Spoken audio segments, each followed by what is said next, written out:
విశాఖలో భారీ గణపతి భక్తులను అరలిస్తున్నాడు. తెలుగు రాష్ట్రాల్లోని ఎత్తైన గణపతిగా పేరొందాడు గాజువాక వినాయకుడు. ఈసారి 89 అడుగుల విగ్రహాన్ని ఏర్పాటు చేశారు.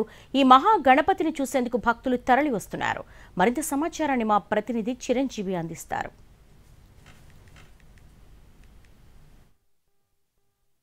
విశాఖలో భారీ గణనాథులు పోటీ పడుతున్నాయి. గాజువాకలో అత్యంత భారీ విగ్రహాలు కూడా రాష్ట్రంలోనే అతి ఎత్తైన విగ్రహాలు పోటీ పడుతున్నాయి. ప్రస్తుతం మనం గాజువాక శ్రీనగర్లో ఏర్పాటు చేసినటువంటి 89 అడుగుల గణేష్ విగ్రహం వద్ద ఉన్నాం. ప్రతి ఏడాదిలాగే ఈ ఏడాది కూడా భారీ విగ్రహాలు సైతం గాజువాక పేరొందింది. గత ఏడాది మొత్తం విశాఖలోనే 100 అడుగుల పైన 3 విగ్రహాలు పోటీ పడగా ఈసారి 2కే పరిమితం అయ్యాయి. అవి కూడా ఆ పూజలన్నీ కూడా ప్రథమ పూజలు అన్ని కూడా అందుకున్నటువంటి పరిస్థితి మనకు కనిపిస్తుంది. అయితే దీన్ని సుమారు నెల రోజుల ముందు నుండే కూడా మొత్తం అంతా కూడా వివిధ రాష్ట్రాలకు చెందినటువంటి కళాకారులు ఇక్కడికి వచ్చేసి ఈ విగ్రహాన్ని తయారు చేయడం జరిగింది.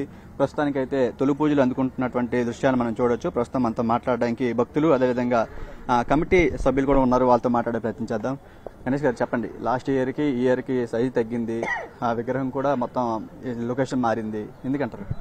గతంలో అక్కడ లంకా గ్రౌండ్ ఆపోజిట్ ఉంటున్న ఆర్టీసీ గ్రౌండ్ లో అప్పుడు మనకి పార్కింగ్ స్థలం ఉండేదండి. ఇప్పుడు ఆర్టీసీ గ్రౌండ్ లో కొంచెం కమర్షియల్ షాప్స్ రావడం వల్ల లోనికి ఎంట్రీ అండ్ ఎగ్జిట్ చాలా చిన్నది అయిపోయింది లంకా గ్రౌండ్. సో ఆ స్పేస్ తగ్గడం వల్ల ఇప్పుడు మనం శ్రీనగర్ లో అక్కడి నుంచి జస్ట్ 1/2 కిలోమీటర్ దూరంలోనే శ్రీనగర్ పిల్ల రామనాయుడు గారి సైట్ లో పెట్టడం జరిగిందండి. అదే విధంగా ప్రతి సంవత్సరం మన లాస్ట్ టైం అనంత పద్మనాభ స్వామి విగ్రహం ఎలాగైతే విగ్రహం మన వినాయకుడి దగ్గర పెట్టాము, అది ఈసారి అయోధ్య రాముల వారి విగ్రహం కూడా 1 టన్ను చాక్లెట్ తో అయోధ్య రాముడి విగ్రహం కూడా తయారు చేయడం జరిగిందండి. అది సాయంత్రం 4 గంటల నుంచి భక్తులందరికీ ప్రవేశపెడతాం. చూడండి, ఎన్ని రోజులు ఈ పూజలన్నీ కూడా అందుకుని ఉన్నారు. మరి భక్తులు వచ్చే వరకు రద్దీ ఎక్కువగా ఉంటుంది. అలాంటి వాళ్ళ కోసం ఎటువంటి సదుపాయాలు అంటే మనకి వచ్చిన భక్తులందరికీ కూడా బార్కెట్ సదుపాయాలు కూడా ఏర్పాటు చేయడం జరిగిందండి. వాళ్ళకి ఇక్కడ ఇప్పుడు నుంచి ఒక స్ట్రీట్ అంతా కూడా లైన్స్ మన ఖైరతాబాద్ స్టైల్లో ఉండే విధంగా రోడ్ లైన్లన్నీ ఏర్పాటు చేయడం జరిగింది.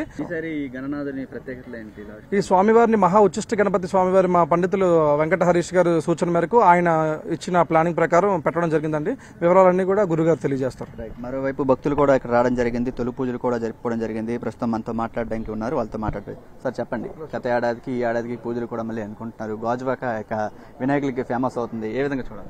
అయితే హైదరాబాద్లో ఖైరతాబాద్ తర్వాత ఆంధ్రప్రదేశ్లో విశాఖపట్నం జిల్లాలో గాజువాకలోనే గత 10 ఏళ్లుగా వినాయక చవితి ఉత్సవాలు అత్యంత వైభవంగా భారతదేశంలోనే అత్యంత పొడవైన విగ్రహాన్ని పెట్టి 21 రోజుల పాటు భక్తులందరికీ ఉచితంగా దర్శనాలు తీర్థప్రసాదాలు అందజేయడం జరుగుతుంది. మరి విఘ్నాలు తొలగించే విఘ్నేశ్వర స్వామికి మొదటి పూజ, ఎందుకంటే హిందూ ధర్మంలో మొదటి పూజ మనం వినాయకుడికి చేస్తాము. ఏ పెద్ద పూజలు చేసినా సరే ఖచ్చితంగా వినాయక పూజ చేసిన తర్వాతే మనం మిగతా పూజలు చేస్తాము. కాబట్టి ఇక్కడ వినాయక చవితి సంబరాలు 21 రోజుల పాటు ప్రత్యేక పూజలు, హోమాలు ఇవన్నీ కూడా ఇక్కడ నిర్వహించడం జరుగుతుంది. మీరు చెప్పండి సార్, ఇప్పుడు భక్తులు అందరూ కూడా గాజువాక వినాయకులు పెడుతుంటే ప్రతి సంవత్సరం కూడా పోటీగా పెట్టుకుంటున్నారు. భక్తుల రద్దీ ఈసారి ఎలా ఉంటుంది?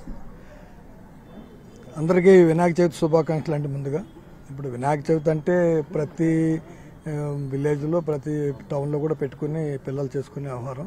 అందులో ప్రత్యేకంగా ఉమ్మడి రాష్ట్రంగా ఉన్నప్పుడు మనకి ప్రత్యేకంగా హైదరాబాద్ నుంచి గొప్పగా చెప్పుకుంటున్నాయి. కానీ తర్వాత మరి గణేష్ ఆధ్వర్యంలో గాజువాకలో జరిగే కార్యక్రమంలో మరి పెద్ద విగ్రహాలు ఏర్పాటు చేసి మంచి పేరు ప్రఖ్యాతలు మరి రికగ్నైజ్డ్గా బాగా పేరు వచ్చిన గాజువాక అంటే స్పెషల్ ఏరియా, పరిశ్రమ ప్రాంతం కానీ అన్ని రకాలుగా దాంట్లో గణేష్ ఒక ఇంట్రెస్ట్గా కార్యక్రమం చేసి గాజువాకలో భక్తులందరినీ స్టేట్ వైడ్గా కూడా మంచి పేరు వచ్చేట్టుగా చేసిన కార్యక్రమం జరుగుతుంది. ఇక్కడ మొత్తం 21 రోజుల పాటు కూడా ప్రత్యేక పూజలు అందుకున్న తర్వాత ఇక్కడే నిమజ్జన కార్యక్రమం జరుగుతుంది. భక్తులకు అందరికి కూడా ఎటువంటి ఇబ్బందులు లేకుండా దర్శనానికి అన్ని ఏర్పాట్లు చేశామని కమిటీ సభ్యులు చెప్తున్నారు. సురేష్తో చిరంజీవి ఎన్టీవీ, గాజువాక నుంచి.